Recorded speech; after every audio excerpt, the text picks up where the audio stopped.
वैकुण्ठ गुणानु वर्णने, वैकुण्ठ गुणानु वर्णने।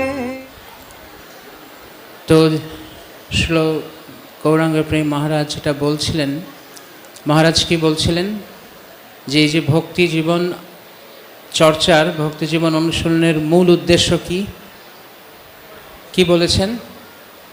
মূল উদ্দেশ্য হ্যাঁ, কারোর মনে আছে মহারাজ কি বললেন মাত্র একটু আগে? হ্যাঁ, ভক্তি জীবনের চর্চার মূল উদ্দেশ্য কি, চরম উদ্দেশ্য কি? কৃষ্ণ প্রেম লাভ করা। খুব ভালো। তো যদি এখানে আমরা অত্যন্ত ভাগ্যবান যে একজন শুদ্ধ মহাভাগবতের শ্রীমুখ থেকে আমরা কৃষ্ণ কথা শোনার সুযোগ পেয়েছি। শাস্ত্রে বলা হচ্ছে যে যারা মহাত্মা তাদের যদি অল্প সময়ও মুহূর্ত মাত্র, ক্ষণিক মাত্র সঙ্গ লাভ হয় তবু আমরা ভাগ্যবান, তাতেও সমস্ত সিদ্ধি লাভ হয়, অর্থাৎ সমস্ত আধ্যাত্মিক ইচ্ছা পূর্ণ হয়। তো তারা অল্প সময় কথা বললেও যেটি সারবস্তু সেটি তিনি বলেছেন। কিন্তু মহারাজ যেতে না যেতেই 5 মিনিটের মধ্যে যদি ভুলে যাই মহারাজ কি বলে গেছেন, তাহলে এখানে বসে থেকে শুনে কি লাভ হলো, তাই না? আচ্ছা, ধরুন একটা উদাহরণ দিচ্ছি। আচ্ছা, কারা কারা আমার বাংলা ভাষা বুঝতে পাচ্ছেন? হাত তুলুন তো, কারা কারা বুঝতে পাচ্ছেন? ওকে। আচ্ছা, কারা কারা ঠিক করছেন যে আগামী সামনের 40 মিনিট আপনি মন দিয়ে শুনবেন? তারা হাত তুলুন। খুব ভালো। কারা কারা মনে করছেন উনি যা বলছে বলুক, আমরা আমাদের মধ্যে এখানে বসে থাকি, টাইম পাস করি, এরকম কারা কারা মনে করছেন? কেউ না তো? ঠিক আছে, তাহলে আমি যখন কথা বলবো আমার সঙ্গে সঙ্গে আপনারাও বলবেন তো? খুব ভালো। তো আপনারা সবাই স্কুলে পড়ার অভিজ্ঞতা আছে। তো ধরুন একটা স্কুলে, একটা বিদ্যালয়ে 500 ছাত্র ভর্তি হয়েছে একটা সালে, একটা বছর 500 ছাত্র ভর্তি হয়েছে। আর ওই স্কুলটায় বছর শেষে ওই স্কুল থেকে 10 জন ছাত্র পাস করেছে। আর আরেকটা স্কুলে 50 জন ছাত্র ভর্তি হয়েছে, কিন্তু সেখান থেকে 45 জন পাস করেছে। এবার বলুন কোনটা ভালো স্কুল? বুঝতে পারি না, এতজন একসঙ্গে, একজন বলুন। যেখানে 50 জন ভর্তি হয়েছে কিন্তু 45 জন পাস করেছে। আর একটা স্কুলে 500 ছাত্র ভর্তি হয়েছে কিন্তু 10 জন পাস করেছে। তো একটা বিদ্যালয়ের সার্থকতা বা স্কুলটি কীরকম সেটি কী দ্বারা বোঝা যাবে? কতজন ছাত্র ভর্তি হয়েছে না কতজন পাস করে বেরিয়েছে? বাহ, খুব সুন্দর। তো ঠিক একই রকমভাবে এই নামহট্টা হলটা আমরা ভরিয়ে দিলাম অনেক ভক্তরা একসঙ্গে বসে, এটা খুব ভালো। কিন্তু এখানে আমাদের পূজনীয় মহারাজগণ বা বৈষ্ণবেরা কি বলে গেলেন, কি উপদেশ দিলেন আমাদের এই মনুষ্য জীবনটাকে সার্থক করার জন্য, সেটি শুনে জীবনকে সার্থক করলো মাত্র 2 জন, কিন্তু লোক আছে হয়তো 3000, 2000, 3000, যাই হোক। তাহলে কি এটা খুব একটা ভালো সংবাদ হলো? হ্যাঁ কি না? তাহলে আমরা এত কষ্ট করে মেদিনীপুর থেকে এখানে এসেছি কি করতে? এটা 2 দিন নামহট্টে গিয়ে মায়াপুরে গিয়ে ঘুরে আসি এই জন্য, নাকি জীবনটাকে কিছুটা পরিবর্তন করার জন্য? মাতাজিরা অনেক কিছু বলছেন, প্রভুরা কি পরিবর্তন করতে চান? তো সময় বেশি নেই, মাত্র 2 দিন আছে। 2 দিন তো নাকি আপনাদের? কয়দিন আছে? 1 দিন। আচ্ছা, আজকে নিয়ে আর 1 দিন, আজকে আর 1 দিন, 2 দিন। তো এখান থেকে আমাদের উদ্দেশ্য থাকতে হবে, ধাম যাত্রার উদ্দেশ্য হচ্ছে ধামে এসে কিছু সময় কাটিয়ে গেলাম, কতগুলো ছবি তুললাম, তারপর ছবিগুলো ইন্টারনেটে দিলাম, অনলাইনে দিলাম, এইগুলো আমাদের কাজ নয়। এখানে আসার উদ্দেশ্য হচ্ছে,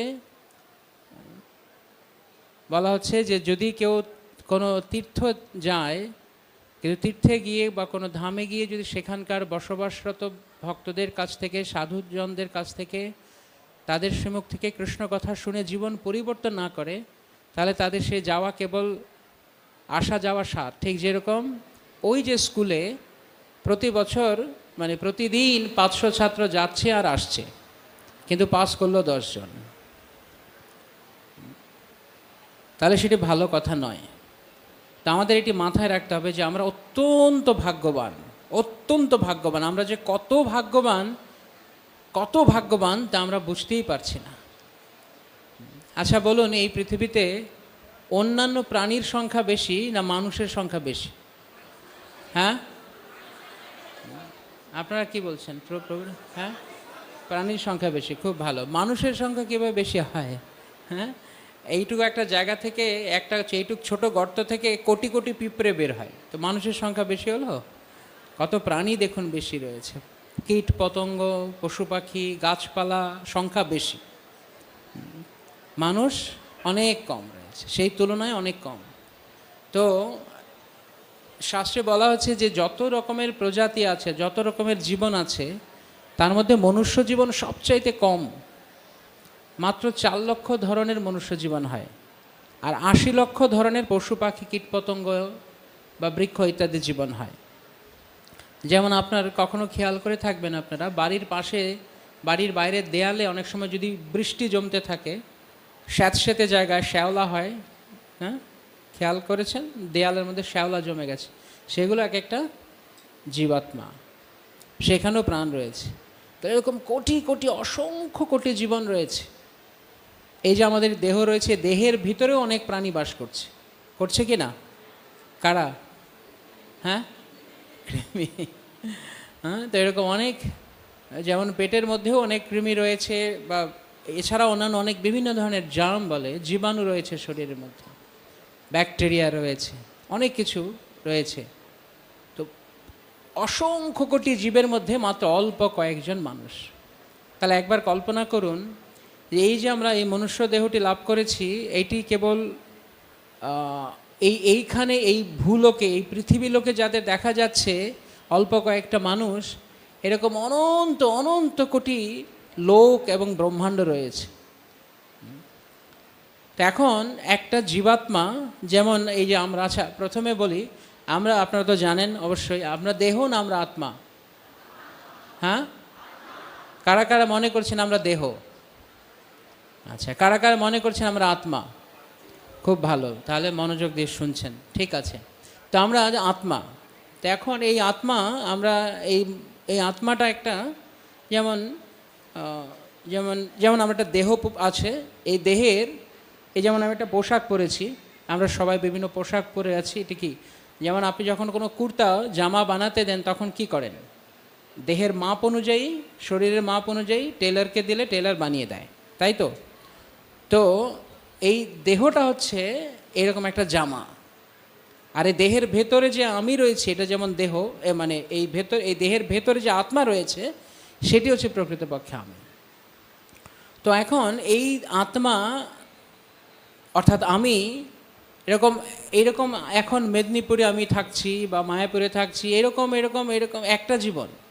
এরকম আগের কোনো একটা জীবনে আমি অন্য কোথাও ছিলাম, তার আগে আমি অন্য কোথাও ছিলাম, অন্য কোনো জন্মে ছিলাম, কেবল মনুষ্য ছিলাম তাই না, অন্য কোনো জন্মে ছিলাম।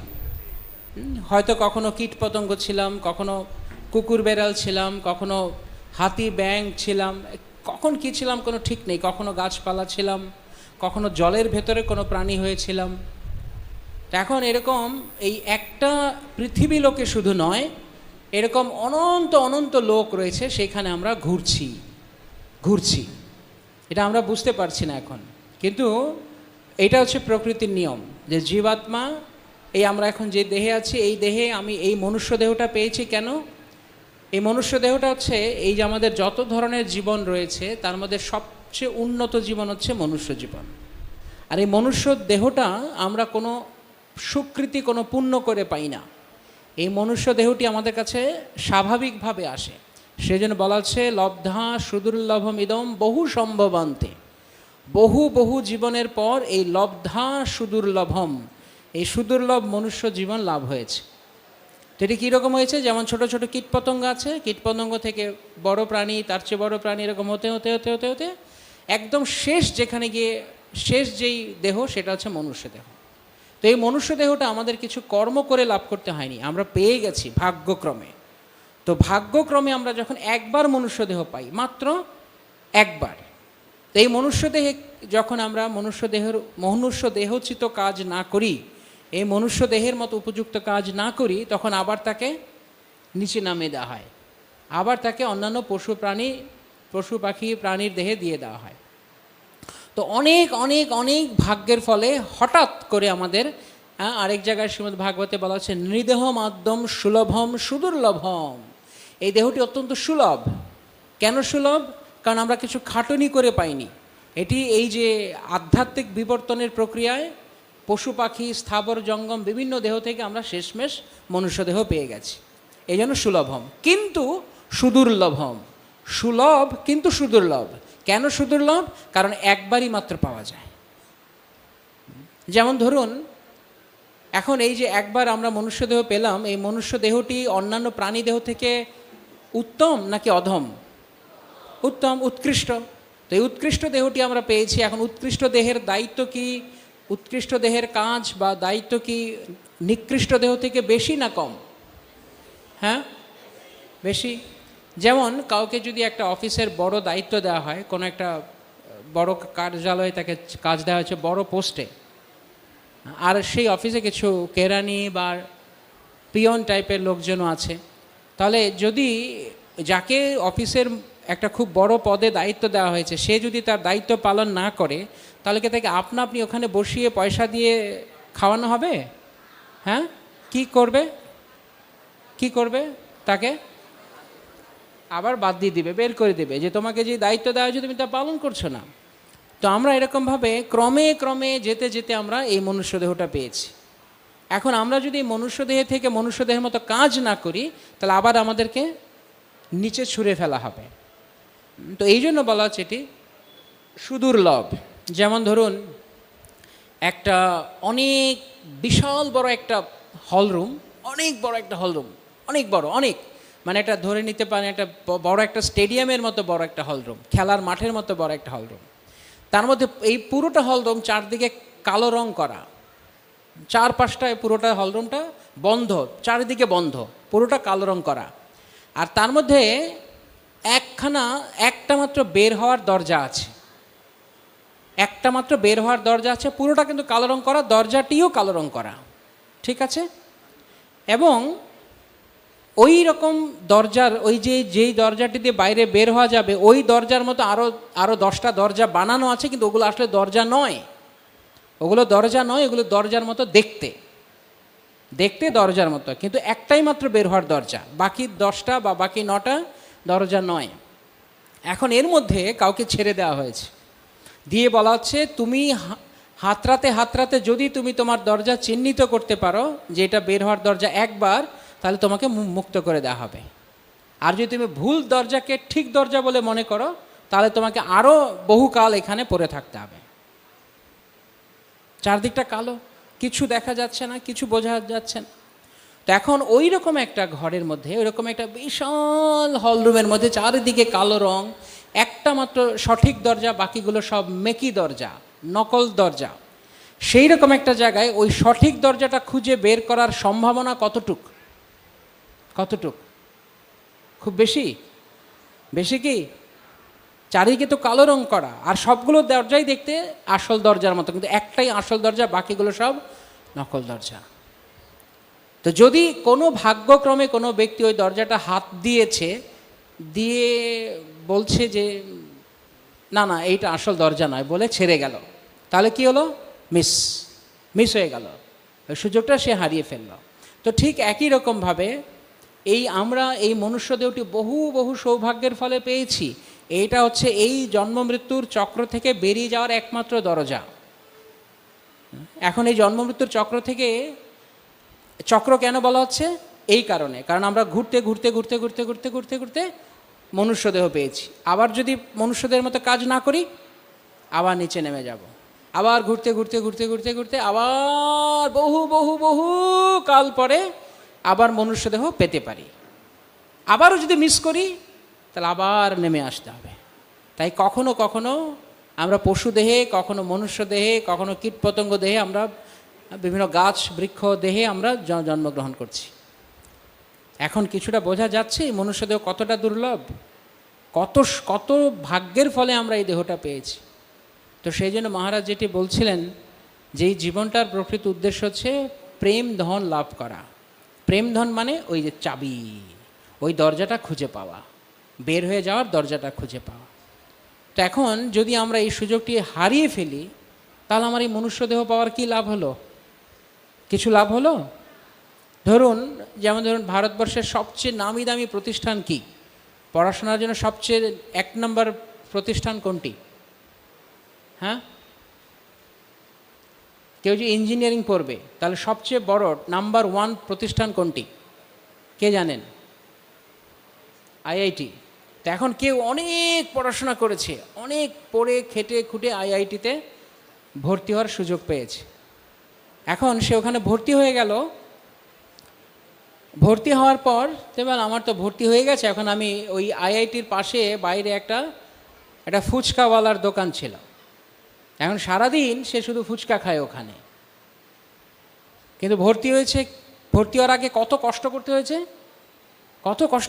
কত রাত জেগে জেগে পড়তে হয়েছে, লাখ লাখ স্টুডেন্টের মাঝখানে, ছাত্রদের মাঝখানে পরীক্ষা দিয়ে সে সুযোগ পেয়ে গেছে। এখন সারাদিন বসে বসে ফুচকা খায়। তাহলে ও কি আইআইটিতে পড়ার যোগ্য? ওকে ওখানে ভর্তি করা কেন লাভ হলো? হয়তো বা সে যোগ্যতা পেয়েছিল, কিন্তু এখন সে কী করলো? ওই ফুচকার নেশায় আইআইটির সুযোগটা হারিয়ে ফেললো। যদি সে ওইখানে ভালোভাবে পড়াশোনা করে তাহলে বের হলে সে অনেক বড় একটা ইঞ্জিনিয়ার হবে, তার জীবনটা অনেক সুন্দর হবে, মানে জড়জাগতিকভাবে বলছি। কিন্তু সে যদি ওখানে ভর্তি হওয়ার পর মনে পড়ে আমার তো কাজ হয়েই গেছে, আমি তো ভর্তি হয়েই গেছি, এখন আমার আর পড়াশোনার কী দরকার, আমি ফুচকা খাই, তাহলে এটা কী হলো? হ্যাঁ, তো সেই কথাটাই আমি শুরুতে বলছিলাম যে এই যে একটা স্কুলে এত ছাত্র ভর্তি হচ্ছে, কিন্তু লাভটা কী হবে যদি পাস না করে? তাই আমরা কতজন কৃষ্ণ ভাবনামৃত সংস্থায় যোগ দিলাম, কতজন আমি নামহট্টে যোগ দিলাম, আমি কতদিন ধরে নামহট্টে আছি, সেটি বড় কথা নয়। বড় কথা হচ্ছে এইখানে যারা আমাদের মহাত্মাগণ আছেন তারা যে উপদেশ দিচ্ছেন, সেই উপদেশ শুনে এই দেহটাকে সঠিক কাজে লাগিয়ে, অর্থাৎ শ্রী গৌর নিত্যানন্দের সেবা করে এই মনুষ্যদেহ ভগবত প্রেম লাভ করে বেরিয়ে যেতে পারলেই সার্থকতা। তাহলে এই নামহট্ট যোগদান করা, এই নামহট্টটাকে ধরুন একটা আইআইটির মতো বা একটা মেডিকেল কলেজের মতো, অনেক কষ্ট করে কোনো ইঞ্জিনিয়ারিং কলেজে, কোনো মেডিকেল কলেজে কোনো ছাত্র চান্স পায়। এখন আপনারা চান্স পেয়ে গেছেন। হ্যাঁ, যখন আমি শ্রীপাদ পদ্মমিত্র প্রভু জিজ্ঞাসা করছিলেন কে কোন জায়গা থেকে এসছেন, আমি দেখছিলাম যে মনে হচ্ছিল আপনাদের দেখে শ্রী চৈতন্য মহাপ্রভু যে বললেন যে পৃথিবীতে আছে যত নগরাদি গ্রাম সর্বত্র প্রচার হইবে মোর নাম। সব জায়গা থেকে ভক্তরা দাঁড়াচ্ছেন, উঠছেন, এমন কোথাও নেই যে এই ভগবত ভক্তির প্রচার হয়নি। এখন প্রভুরা অক্লান্ত পরিশ্রম করে আপনাদের বাড়ি বাড়ি গিয়ে গিয়ে কৃষ্ণ ভক্তির সুযোগ করে দিচ্ছেন, ভর্তি হওয়ার সুযোগ করে দিচ্ছেন, এবং আমি ভর্তি হয়েও গেলাম, কিন্তু তারপর আমি কাজ করছিলাম। আচ্ছা, এখন আরেকটা কথা, ধরুন একটু আগে আমরা বলছিলাম যে অনেক অনেক সুযোগের ফলে আমরা মনুষ্যদেহ লাভ করি, অনেক ভাগ্যের ফলে মনুষ্যদেহ পেয়েছি। এইবার ধরুন অন্যান্য প্রাণী বা অন্যান্য প্রজাতির সঙ্গে তুলনা করছি না, এবার মনুষ্যদেহের সঙ্গেই তুলনা করছি। মনুষ্যদেহ পেয়েছে এরকম পৃথিবীতে কতজন আছে? মানুষ আছে পৃথিবীতে কতজন? কারো জানা আছে কতজন মানুষ আছে পৃথিবীতে? বুঝি না, না না ওইটা নয়, পৃথিবীতে, এই পৃথিবীতে মানুষ কতজন আছে? মানুষের সংখ্যা কত কেউ জানেন? একটু জোরে কত বললেন? 750? না, আরও বেশি হয়ে গেছে, এখন প্রায় 850 পার হয়ে গেছে। ঠিক আছে, ধরুন 850 কোটি মানুষ আছে। এইখানে কতজন আছেন? এখানে আমরা কতজন আছি? হ্যাঁ, 3-4 হাজার, 3,000। এখন 850 কোটির মধ্যে মাত্র 3,000 জন এখানে বসেছি আমরা। তাহলে আমরা ভাগ্যবান কি ভাগ্যবান না? কারা কারা মনে করছেন আমরা অনেক ভাগ্যবান? এখনো সন্দেহ আছে নাকি কারোর মধ্যে? কারা কারা মনে করছেন আমরা সত্যি অনেক ভাগ্যবান? এখন এই ভাগ্যটা নিয়ে কি কি করতে হবে? কি করতে হবে ভাগ্যটা নিয়ে? ভাগ্য তো হয়েই গেছে, এবার চলো এখানে লেপ বালিশের দোকানে অর্ডার দিয়ে দিই, লেপ কাঁথা বানানো হয়ে যাক, সামনের শীতকাল আসছে, একদম ঘুমিয়ে পড়বো, হয়ে গেল, ভাগ্য তো হয়েই গেছে। হ্যাঁ, বাংলা একটা কথা বলে, বসে খেলে রাজার গোলাও, জানেন তো, রাজার গোলাও ফুরিয়ে যায় বসে খেলে। তো ভাগ্য পেয়েছি, এখন ভাগ্যটা যদি কাজে না লাগাই তাহলে কী লাভ হবে? তো এখন আমরা অনেক অনেক সৌভাগ্যের ফলে কৃষ্ণ কৃপা, শ্রীমূর্তি শ্রীল অভয় চরণ অরবিন্দ, ভক্তিবেদান্ত স্বামী শ্রীল প্রভুপাদের করুণায় আমরা আন্তর্জাতিক কৃষ্ণ ভাবনামৃত সংঘ সাথে জুড়তে পেরেছি, নামহট্টের সংঘের সাথে যুক্ত হয়েছি, কৃষ্ণ ভক্তি করার সুযোগ পাচ্ছি।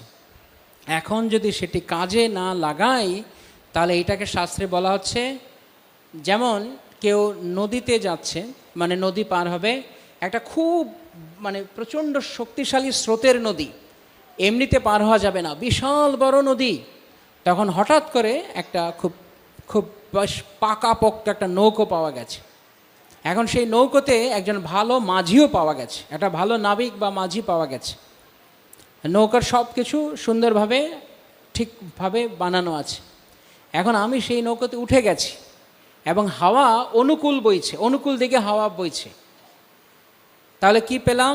ভালো একটা নৌকো পেলাম, ভালো একজন মাঝিও পেয়ে গেলাম, হাওয়াটাও অনুকূল, আর কি চাই?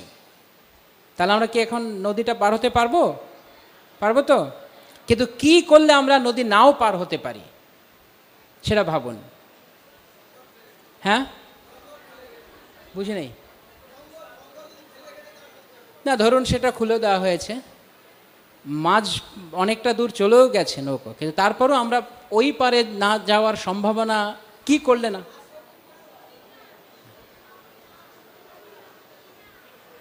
কি বলছেন?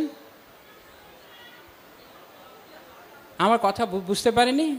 হরিনাম বলছেন কেন? হরিনাম নয়, আমি বলছি আমি ওই নৌকোতে উঠে গেছি, ঠিক আছে, বুঝতে হবে, আমি ওই নৌকোতে উঠে গেছি, নৌকো ছেড়ে দিয়েছে, মাঝি খুব সুদক্ষ, হাওয়া অনুকূল, কিন্তু তারপরও আমার ওই পারে পৌঁছানোর সম্ভাবনা নাও হতে পারে, কি করলে? একজন বলুন, কে বলবেন? হাত তুলুন। হ্যাঁ, মনে সংশয়ের সাথে কি আছে? না, হাওয়া তো অলরেডি অনুকূল আছেই বলছে। হ্যাঁ, ভেরি গুড, ভেরি গুড। প্রভু বলছেন যদি আমি নৌকো থেকে ঝাঁপ দিই, আমি যদি নৌকো থেকে পড়ে যাই তাহলে আমি ওই পারে কিভাবে পৌঁছাবো? মাঝি সুদক্ষ, নৌকা খুব ভালো, হাওয়া অনুকূল, কিন্তু এখন আমি যদি লাফ দিই তো আমি কিভাবে ওই পারে যাব? এখন কথা হচ্ছে যে আমরা এই কৃষ্ণ ভাবনামৃত সংঘ বা নামহট্ট সংঘরূপ শক্তিশালী নৌকো পেয়ে গেছি। আমাদের গুরুবর্গ যারা আছেন তারা হচ্ছেন আমাদের সুদক্ষ মাঝি। হ্যাঁ, শাস্ত্রের নির্দেশ, ভক্ত সঙ্গ, এগুলো হচ্ছে অনুকূল। যেমন এখন এইখানে আমরা বসে আছি, এখন এইখানে বসে কৃষ্ণতে মন দেওয়া সহজ না কঠিন? সহজ। এখন আমি যদি বাইরে কোনো একটা শপিং মলে, কোনো একটা মার্কেটের ভেতরে গিয়ে, যেখানে সব লোক দুনিয়ার প্রজল্প করছে, সেখানে গিয়ে মালা নিয়ে জপ করতে বসি, কঠিন না সহজ? কঠিন। তাহলে ভক্ত সঙ্গতে অনুকূল হাওয়া, শাস্ত্রের নির্দেশ আছে, সাধুসঙ্গ আছে, মন্দির আছে, বিগ্রহ আছে, ধাম আছে, এগুলো সব হচ্ছে অনুকূল হাওয়া। আর যারা আমাদেরকে উপদেশ দিচ্ছেন তারা হচ্ছেন ঠিক মাঝির মতো, আর যেই সংস্থা আমরা আছি সেটা নৌকোর মতো। এখন তারপরও আমি নাও পৌঁছতে পারি যদি আমি নিজে লাভ দিই। যদি আমি মনে করি আমি থাকবো না, তাহলে কি হবে? তাহলে আমি এখান থেকে আমার আর ওই পারে পৌঁছানো হবে না। তো সেই জন্য বলা হচ্ছে যে এই সুদুর্লভ মনুষ্য দেহ পেয়েও, ভগবানের শুদ্ধ ভক্ত গুরুদেব পেয়েও, সাধু বৈষ্ণবদের সমাবেশ পেয়েও যদি তারপরও কেউ এই মনুষ্যদেহের সদ্ব্যবহার না করে, তাহলে সে একটা আত্মহত্যাকারী। সে কি? আত্মহত্যাকারী। আত্মহত্যাকে কি বলে? আত্মহত্যা করা কি? কিন্তু আমরা আত্মহত্যা করছি না কি? যদি আমরা এই দেহটিকে কৃষ্ণ ভজনে লাগিয়ে এই দেহটা থেকে আত্মাটাকে মুক্ত করার ব্যবস্থা করছি না, তাহলে তো আমরাও আত্মহত্যা করছি। তো এই যে আধ্যাত্মিক আত্মহত্যা, সেটি থেকে বাঁচানোর জন্য আমাদের সাধুসঙ্গ। এখন কথা হচ্ছে, আমাকে সবসময় একটা কথা মনে রাখতে হবে যে আমি কেন এই ইস্কনে যোগদান করেছি। আমি কেন ইস্কনে যোগদান করেছি? মহারাজ কি বলছিলেন? এইখানে আসার মূল উদ্দেশ্য কি? অনেকেই শুনতে পাননি মনে হয়। আচ্ছা, কারা কারা ভালো করে শুনতে পারেনি যে মহারাজ কি বলেছিলেন, ইসকনে আসার মূল উদ্দেশ্য কি? কারা কারা শুনতে পারেনি হাত তুলুন, আমি আরেকবার বলবো নি কি বলেছেন। কে কে শুনতে পারেননি হাত তুলুন। আচ্ছা, কারা কারা শুনতে পেরেছেন উনি কি বলেছেন? আচ্ছা, ঠিক আছে, তাহলে আমি পেছন থেকে জিজ্ঞাসা করবো। আপনারা যেহেতু বলছেন শুনতে পেরেছেন, পেছন থেকে কেউ একজন বলুন মহারাজ কি বলেছিলেন, ভক্তি অঙ্গ, ভক্তি জীবন সাধনা করার মূল উদ্দেশ্য কি? কৃষ্ণ প্রেম লাভ করা। কথাটা মনে থাকবে? ইসকনে আমরা কেন এসছি? আমরা ইসকনে কেন এসছি? আমরা নামহট্ট সংস্থায় কেন যুক্ত হয়েছি? আমি মায়াপুর ধামে কেন এসছি? নামহট্ট সম্মেলনে আমি কেন এসছি? এই মনুষ্য দেহটা আমি কেন পেয়েছি? তো যদি আমি সেটা মনে না রাখি, যদি ভুলে যাই, যদি আমি আমার গন্তব্য ভুলে যাই, আপনি রাস্তায় কেউ কোনো পাগল আছে এরকম, রাস্তায় গাড়ি নিয়ে বেরিয়ে গেছে, তাকে জিজ্ঞাসা করছে তুমি কোথায় যাচ্ছ? ভাবছি কোথায় যাই, দেখছি কোথায় যাওয়া যায়, এরকম করে কেউ? করে এরকম? রাস্তায় বেরিয়েছে মানে নিঃসন্দেহে তার একটা গন্তব্য আছে, সে কোথায় যাবে একটা ঠিক করেছে। তো আমরা ভক্তি জীবনে আছি, আমাদেরকে জানতে হবে এইটাকে বলা হয় ভক্তি মার্গ। মার্গ মানে কি? রাস্তা। তো এখন এই রাস্তার একটা শেষ আছে, তো এই রাস্তার একটা গন্তব্য আছে, তো নাকি শুধু সারা জীবন কেউ রাস্তাতে শুধু চলতেই থাকে? যারা কোনো উদ্দেশ্য ছাড়া রাস্তায় ঘোরাঘুরি করে তাদেরকে কি বলে? পাগল। খুব সুন্দর, ভবঘুরে বা পাগল। হ্যাঁ, পাগল। উদ্দেশ্য ছাড়া যে রাস্তায় ঘুরে এটা পাগল। প্রত্যেকটা লোক যারা রাস্তায় ঘুরছে তাদের একটা জাগতিক উদ্দেশ্য আছে। এখন আমরা জাগতিক পথে নেই, আমরা আধ্যাত্মিক পথে এসেছি, পারমার্থিক জীবনে এসেছি। আমাদেরকে উদ্দেশ্য থাকা উচিত কি উচিত না? কারা কারা মনে করছেন আমাদের পারমার্থিক জীবনে একটা উদ্দেশ্য থাকা উচিত? আচ্ছা, কে কে মনে করছেন যে আর উচিতের কি আছে, একবার স্কুলে ভর্তি হয়ে গেছি, পাস এমনিই করিয়ে দিবে? কেউ কেউ না, কেউ মনে করছে না। কারা কারা মনে করছে না স্কুলে ভর্তি হলেই হবে না, পড়াশোনা করে পাস করতে হবে? ভেরি গুড, খুব ভালো। তাহলে পড়াশোনার কি? প্রত্যেক দিন ভগবানের পবিত্র নাম হরে কৃষ্ণ কৃষ্ণ কৃষ্ণ হরে হরে, হরে রাম রাম রাম হরে হরে, এইটি খুব শ্রদ্ধা সহকারে, বিশ্বাস সহকারে, নিরপরাধে গ্রহণ করা।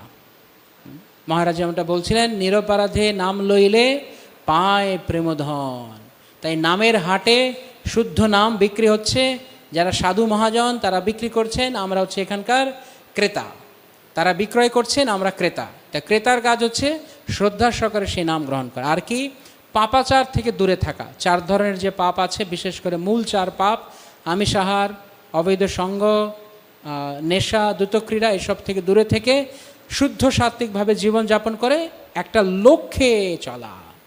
সে লক্ষ্য ছাড়া একটা ছাত্র প্রতিদিন ব্যাগ ঘাড়ে নিয়েছে, ঠিক আছে? ব্যাগটা প্রতিদিন, যেমন আপনাদের অনেকের বাড়িতে ছোট ছোট বাচ্চারা আছে, তো প্রতিদিন ব্যাগটা বোঝাই করে বই নিয়ে বেরিয়েছে। রোজ স্কুলে যায়, আবার বাড়ি ফেরে, রোজ স্কুলে যায়, আবার বাড়ি ফিরছে, রোজ স্কুলে যাচ্ছে, আবার বাড়ি ফিরছে। কিন্তু বছর শেষে যখন পরীক্ষার রেজাল্ট আনানো হয়েছে, ওখানে ওর নাম নেই। যারা যারা পাস করেছে ওর নাম নেই। তাহলে সে যে রোজ স্কুলে গেল, কী লাভ হলো? কোনো লাভ হলো? স্কুলে পড়ার উদ্দেশ্য কি? পাস করা, পড়াশোনা শেখা। তো আমরা যদি কেবল ইসকনে থাকি কিন্তু ঠিকঠাক কাজ না করি, তাহলে কি হবে? লাভ হবে কোনো? শুধু পোশাক পরিবর্তন করলেই ভক্ত হওয়া যায় না। কেবল পোশাকটা পরিবর্তন করলাম কিন্তু ভেতরে চেতনাটা পরিবর্তন হলো না, তাহলে কি লাভ হলো? এই সংস্থার নাম কি? আন্তর্জাতিক কি বললেন? আন্তর্জাতিক। আচ্ছা, আমি দুদিকের দুটো শব্দ বলছি, আপনারা মাঝখানেটা বলবেন, হ্যাঁ? ঠিক আছে? আন্তর্জাতিক সংঘ, আন্তর্জাতিক সংঘ কৃষ্ণ ভাবনামৃত। তো আন্তর্জাতিকভাবে একটা সংস্থা বানানো হয়েছে যার উদ্দেশ্য হচ্ছে কৃষ্ণ ভাবনাময় হওয়া। যদি কৃষ্ণ ভাবনাময় না হই, তাহলে আন্তর্জাতিক আর সংস্থা কাজে লাগবে? এরকম সংস্থা, সংগঠন, মিটিং মিছিল তো বহু হয়, হয় না? বাইরে অনেক কিছু, মঠ মিশন, অনেক কিছু আছে। কিন্তু এই ইসকনের একটা আলাদা উদ্দেশ্য আছে। শ্রীল প্রভুপাদ চেয়েছিলেন যে এখানে সকলেই যেন কৃষ্ণ ভাবনাময় হয়। যেমন ইংরেজিতে এই সংস্থাকে কি বলা হয়, কে জানেন?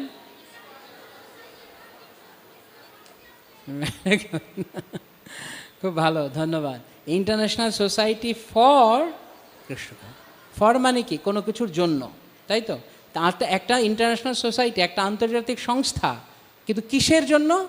For Krishna conscious. তো যদি কৃষ্ণ কনসাসনেসটা আমি মুছে দিই, তাহলে কি থাকলো? ইন্টারন্যাশনাল সোসাইটি ফর কিছু নেই।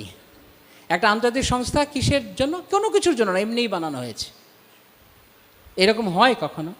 একটা কিছু, যে কোনো একটা কিছু মানুষ শুরু করে, তার একটা উদ্দেশ্য থাকে। তো এই মনুষ্য দেহটার, এই সংস্থাটার একটা উদ্দেশ্য আছে। তো এইখানে যে আমরা জুড়েছি, আমরা সংযুক্ত হয়েছি, আমাদের একটা উদ্দেশ্য রয়েছে যে আমরা এখানে কৃষ্ণ ভাবনাময় হতে চাই। বর্তমানে আমরা কৃষ্ণ ভাবনাময় নই। এখন আমরা কি ভাবনায় আছি? না, এখন আমাদের ভাবনাটা কি ভাবনা? জড়জগতে আমাদের ভাবনাটা কি ভাবনা? কি বলে এটাকে? জড় ভাবনা। তো জড় ভাবনা থেকে কৃষ্ণ ভাবনায় আসতে হবে। যা কিছুই দেখছি, চোখে যা দেখি, কানে যা শুনি, মুখে যা টেস্ট বা যা স্বাদ নিচ্ছি, সব কিছুর উদ্দেশ্য হচ্ছে ভোগ ভোগ ভোগ আর ভোগ। নিজে কেবল ভোগ করব। কিন্তু এই চেতনাটা যখন বদলে গিয়ে আসবে, না সব কিছু কৃষ্ণকে অর্পণ করব, গুরু এবং কৃষ্ণ গ্রহণ করবেন, আমরা কেবল তাদের প্রসাদ গ্রহণকারী মাত্র, আমরা মূল ভোক্তা নই, কৃষ্ণ ভোক্তা, তখন সেটাকে বলা হচ্ছে কৃষ্ণ চেতনা। আচ্ছা, জড়জগতের ভোগের মধ্যে সমস্যা কি আছে? জড়জগৎটাকে ভোগ করতে চাইলে, আমরা যদি এই দেহটাকে দিয়ে জড়জগৎটাকে ভোগ করতে চাই, তাহলে তাতে কোনো সমস্যা আছে কি? আছে? হ্যাঁ কি না? কি সমস্যা? হ্যাঁ, কি বলছেন? একজন বলছেন একটা ভোগান্তি। এটা ভোগ নয়, এটা ভোগান্তি। কীরকম? যেমন ধরুন, আমি যে কোনো একটা দেহের যে কোনো একটা অঙ্গ নিলাম। আচ্ছা, পেছনে যারা আছেন, একদম পেছনে কারা আছেন? হাত তুলবেন। একদম পেছনে কারা আছেন? হাত তুলুন। একদম পেছনে কে আছেন? শোনা যাচ্ছে আমাকে আমি কি বলছি? শুনতে পাচ্ছেন? ঠিক আছে। তো ধরুন আমি দেহের যে কোনো একটা অঙ্গ নিলাম। ধরুন আমার আমার আমার আমার চোখটাকে নিলাম। ভাবুন, আপনার চোখটাকে নেওয়া হয়েছে। এবার এই চোখটা, এই চোখের জন্য ভোগ কি? চোখের ভোগ্যবস্তু কি? হ্যাঁ, বুঝতে পারছি না। দর্শন। কি দর্শন? না না, ভগবানকে দর্শনের কথা বলছি না, চোখের রূপ দর্শন। যে কোনো সুন্দর রূপ দেখাটা হচ্ছে চোখের জন্য ভোগ। আচ্ছা, তো চোখটা দিয়ে আমি শুধু কি দেখতে পারবো? রূপ দেখতে পারবো, কোনো একটা বস্তুকে দেখতে পারবো, কোনো একটা ব্যক্তিকে দেখতে পারবো, শুধু দেখতে পারবো। চোখ দিয়ে শুধু দেখতে পারবো। কিন্তু এখন যদি বলা হয় চোখ দিয়ে আপনি খেতে পারবেন, খাওয়া যায়? চোখ দিয়ে আপনি শুনতে পারবেন? চোখ দিয়ে আপনি ঘ্রাণ গ্রহণ করতে পারবেন?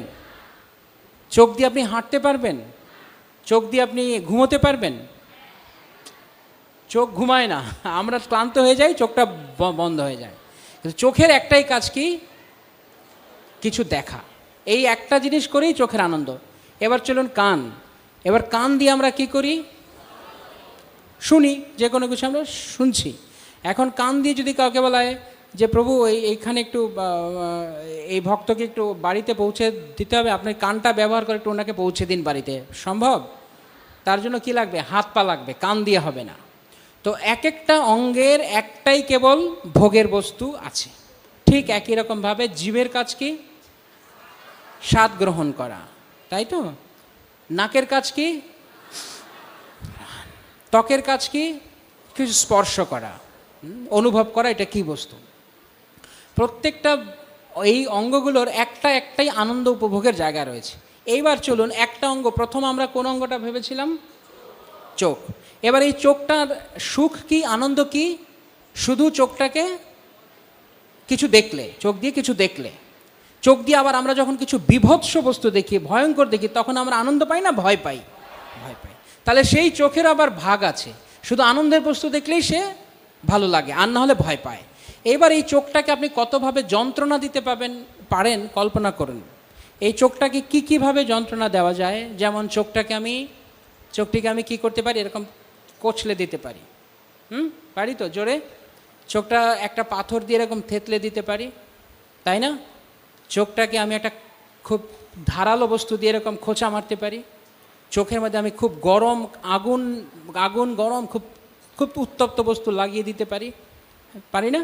তাহলে কতভাবে এই চোখটাকে যন্ত্রণা দেওয়া যায়। কিন্তু আনন্দের বস্তু কয়টা ছিল? চোখের আনন্দের বস্তু কয়টা ছিল? একটাই, শুধু দেখা, ভালো কিছু দেখা। কিন্তু যন্ত্রণা কতভাবে? অনেকভাবে। একই রকমভাবে কানে শুধু শুনবো, এখন কানকে যদি আমি যন্ত্রণা দিতে চাই, কেউ এটাকে মূলে দিতে পারে, কেউ এটাকে ঘুষি মারতে পারে, কতভাবেই আমরা, কেউ কেটে দিতে পারে, কেউ থেতলে দিতে পারে, কতভাবে কানকে যন্ত্রণা দেওয়া যায়। তাহলে বোঝা গেল যে জড়দেহটা আসলে বাস্তবে আনন্দ বেশি দেয় না যন্ত্রণা বেশি দেয়? হ্যাঁ, কারা কারা মনে করছেন জড়দেহটা যন্ত্রণা বেশি দেয়? আচ্ছা, এবার কারা কারা মনে পড়ছে না না জড়দেহেতে এত সুখ পাওয়া যায়, আর কোথাও এত সুখ নেই? কেউ মনে করছে না, খুব ভালো। এখন এবার আসুন আরেকটা, এটা তো গেল একটা অঙ্গকে কত ভাবেন যন্ত্রণা দেয়। এবার দেহের মধ্যে কোন কোন অঙ্গগুলো আপনার আনন্দ দিতে পারে? চোখ, কান, নাক, এগুলো কথা বললাম। এবার এইগুলো তো আপনার বাইরের অঙ্গ বলে আপনাকে আনন্দ দিচ্ছে। এবার ধরুন আপনার দেহের ভেতরের অঙ্গের মধ্যে আসুন। দেহের ভেতরের অঙ্গ কি আছে? হৃৎপিণ্ড, কিডনি, লিভার, ফুসফুস, এরকম অনেক কিছু আছে আমাদের। তো এখন কারোর দেহের ভেতরের অঙ্গগুলি কি আনন্দ দিতে পারে? চিন্তা করুন তো, কেউ একজন বলল আজকে আপনার মনটা এত খুশি খুশি কেন? আমার ফুসফুসটা আজকে খুব আনন্দ পাচ্ছে, আমার কিডনিটা আজকে খুব হাসি হাসি আছে। এটা কেউ বলে? যদি কেউ বলে তাকে আপনি কি বলবেন? পাগল। খুব ভালো, পাগল। কিন্তু এইগুলো কি যন্ত্রণা দেয়? ভেতরের অঙ্গগুলো কি যন্ত্রণা দেয়? হ্যাঁ কি না? হাসপাতালে ফুসফুসের, হৃৎপিণ্ডের, কিডনির ডাক্তার আছে না নেই? তাহলে এগুলো তো আনন্দ দেয় না, এগুলো কি দেয়? দুঃখ দিল। তাহলে ইন্দ্রিয়গুলো আমরা যদি পরিমাণও দেখি, অধিক পরিমাণ ইন্দ্রিয় দুঃখ দেয়, কম পরিমাণ ইন্দ্রিয় তাও আবার সাময়িক আনন্দ দেয়। যেমন দেহের ভেতরে একটা অঙ্গ প্রত্যঙ্গ আপনাকে আনন্দ দেয় না, শুধু কষ্ট দিতে পারে। হঠাৎ করে অম্বল হয়েছে, সাথে সাথে ডাক্তারের কাছে ছুটতে হলো, কতভাবে আমরা কষ্ট পাচ্ছি। আর তার উপরে দেখছি আরেকটা জিনিস, ধরুন আপনি এই দেহের অঙ্গ প্রত্যঙ্গগুলো আপনাকে আনন্দই দিল। ধরুন আমি এখন জিভটাকে নিলাম। কোন অঙ্গ? কোনটাকে নিলাম এখন? জিভ। এবার জিভের আনন্দ কি? জিভের আনন্দ স্বাদ গ্রহণ করা। এবার সবচেয়ে সুস্বাদু ধরুন একটা রসগোল্লা। রসগোল্লা কার কার পছন্দ? হ্যাঁ, সত্যি কথা বলুন, লজ্জায় হাত তুলছে না অনেকে। রসগোল্লা কার কার পছন্দ? এই হরিবোলটা পছন্দ হলে ভালো, শুধু রসগোল্লা পছন্দ হলে ভালো হবে না। আচ্ছা, রসগোল্লা ধরুন খুব সুস্বাদু, বা পায়েস, রসগোল্লা। এবার জিভে দিলে কেমন লাগে? খুব সুস্বাদু। কিন্তু এই জীবও একই রকমভাবে কতভাবে জীবটাকে আমরা যন্ত্রণা, কষ্ট দিতে পারি, তাই না? থেতলে দিতে পারি, কেটে দিতে পারি। একবার যদি জিভে যার ঝাল লেগেছে সে বুঝতে পারে। অথবা যদি কারো কখনো জিভ পুড়েছে? কার কার জিভ পোড়ার অভিজ্ঞতা আছে? কার কার আছে? অনেকের। দেখুন, একবার জিভ পুড়লে সামনের 3-4 দিন খাওয়া বন্ধ, বা খেলেও কোনো স্বাদ পাওয়া যায় না, কি যে হয়েছে জিভে শেষ। অথচ সেই জিভের মধ্যে আপনি যখন একটা রসগোল্লা দিচ্ছেন তখন খুব ভালো লাগছে। আচ্ছা, এবার আপনার খুব রসগোল্লা খেতে ইচ্ছা করেছে, আপনি প্রথম রসগোল্লা খেলেন, কতটা আনন্দ হলো? প্রথম রসগোল্লা খাওয়ার পর কতটা আনন্দ হলো? অনেক। একজন হচ্ছে অনেক আনন্দ হলো। এবার রসগোল্লা যে জিভে পড়লো তার আনন্দটা কতটুক পর্যন্ত? যতক্ষণ পর্যন্ত জিভে আছে। জিভ থেকে যখন গলায় নেমে গেল তখন কি এই গোল্লা আনন্দ দেয়? তখন কি দেয়? ওরে সুগার হয়ে গেছে, তখন সুগার হয়ে গেছে। তো জিভে যতক্ষণ আছে ততক্ষণ ভালো লাগছে, কিন্তু জিভ থেকে গলা দিয়ে নামলেই শেষ। হ্যাঁ কি না? এবার ধরেই নিলাম ঠিক আছে রসগোল্লা খুব সুস্বাদু, প্রথম রসগোল্লাটা খুব আনন্দ লেগেছে। এবার আপনি দ্বিতীয় আরেকটা রসগোল্লা খেলেন, তখন কতটুকু আনন্দ পেলেন? আগের তুলনায় কতটুকু আনন্দ পেলেন? বেশি না কম? কম, একটু কম। এবার 3 নাম্বার রসগোল্লাটা খেলেন, আগের তুলনায় কতটুকু আনন্দ পাবেন? আরেকটু কম। 4 নাম্বার আরও কম, 5 নাম্বার, 6 নাম্বার, 7 নাম্বার।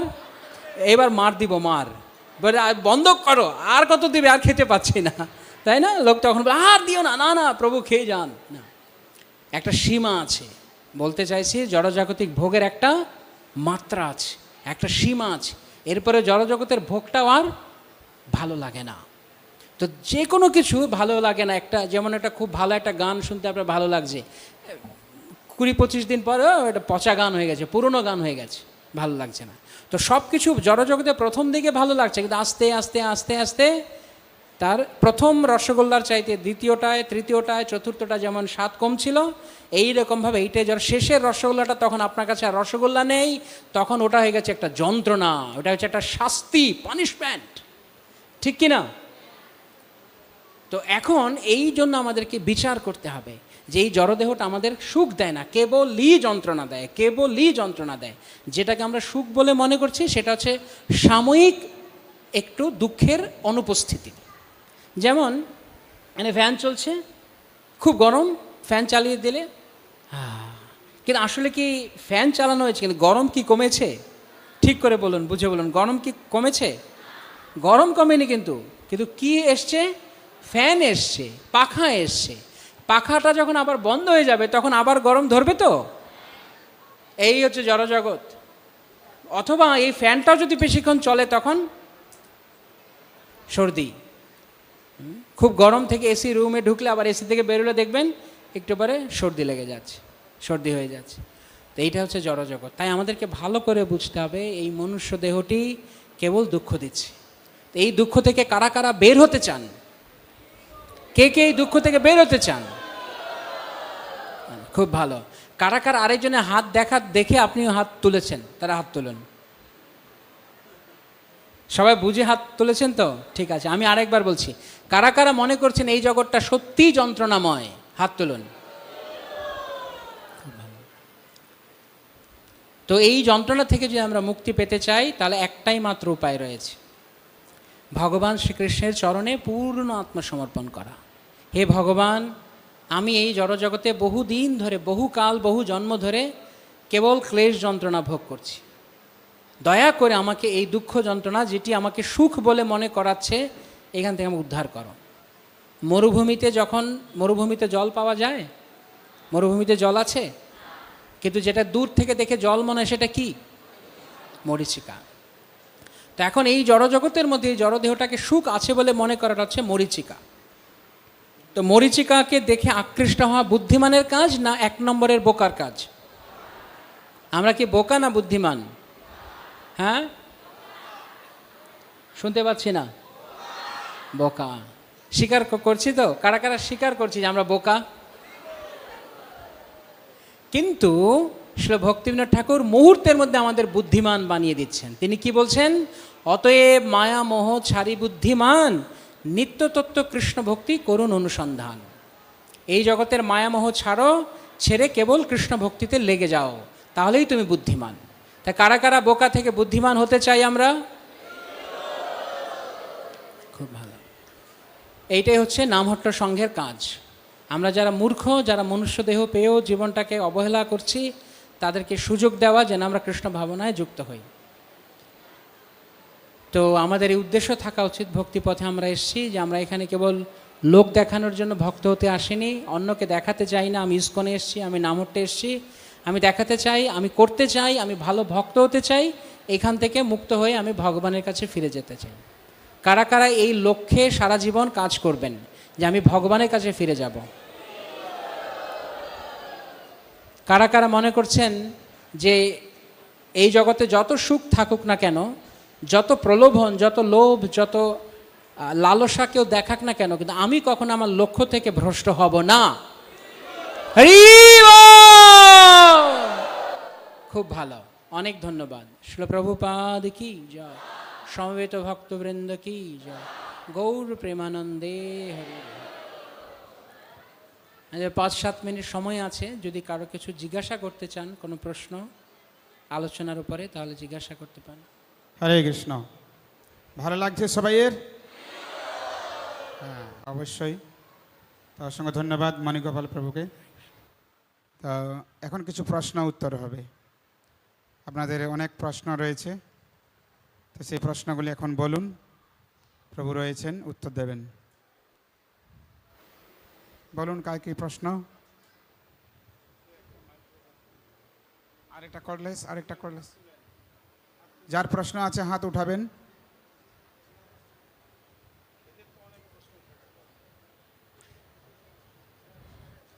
ঠিক আছে, কারো কোনো প্রশ্ন না থাকলে প্রশ্ন আমার আছে আপনাদের কাছে, বলবো? হ্যাঁ, যা যা আলোচনা করলাম তার সার বস্তু এক লাইনে বলুন। কারা কারা বলতে চান হাত তুলুন, 2-3 জন। মাইকটা দিন। যা বললাম তা এক কথায় বলুন যে সার বস্তুটা কি বুঝলেন। অন্তিমে কৃষ্ণ প্রেম লাভ করা। খুব ভালো, ধন্যবাদ। আর কেউ? ওইদিকে একজন মাতাজি হাত তুলেছেন।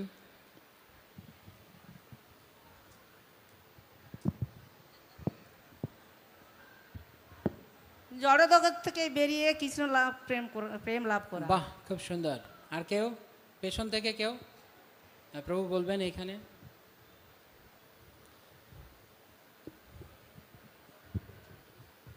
আমার একটাই উদ্দেশ্য, জড়জগৎ থেকে ভক্ত হওয়া, কৃষ্ণ প্রেম লাভ করা। কৃষ্ণ প্রেম লাভ করা, বাহ, খুব চমৎকার। খুব ভালো লাগছে যে আপনারা মূল বস্তুটা বুঝতে পারছেন। আর কেউ পেছন থেকে? কি বুঝলেন আপনি আলোচনা থেকে, কি করতে হবে?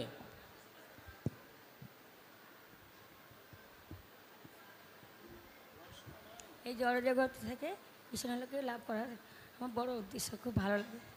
জড়জগৎ থেকে মুক্ত হওয়া। আচ্ছা, আর কেউ? কিছু যদি ভুল করে থাকে ক্ষমা করবে। প্রভুর সামনে।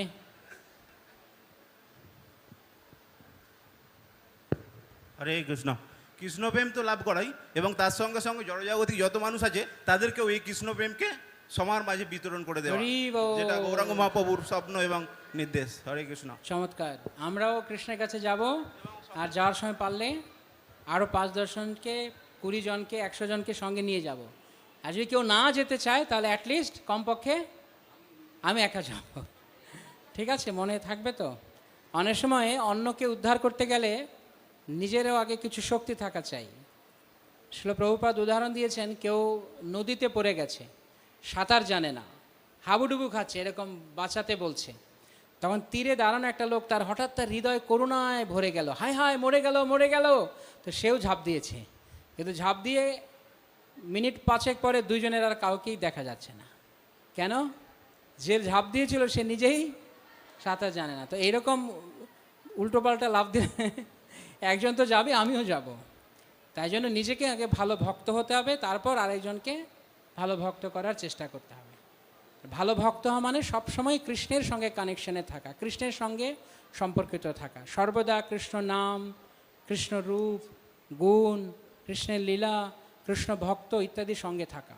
তাই অনেক বড় সুযোগ হচ্ছে এই নামহট্ট সংঘ, সবাই একত্রিতভাবে মিলেমিশে, মহারাজ যেমন বলছিলেন, যাতে আমরা মায়াকে প্রতিহত করতে পারি।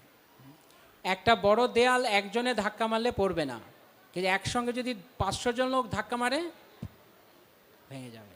তো সেরকম মায়ার দেয়াল ভেঙে আমরা ভগবানের কাছে পৌঁছতে চাই, তাই একসঙ্গে থেকে হরিভজন করতে হবে। ঠিক আছে, সবাইকে অনেক ধন্যবাদ। হরে কৃষ্ণ। হরে কৃষ্ণ। জয় পূজ্যপাদ রণী গোপাল প্রভু কি।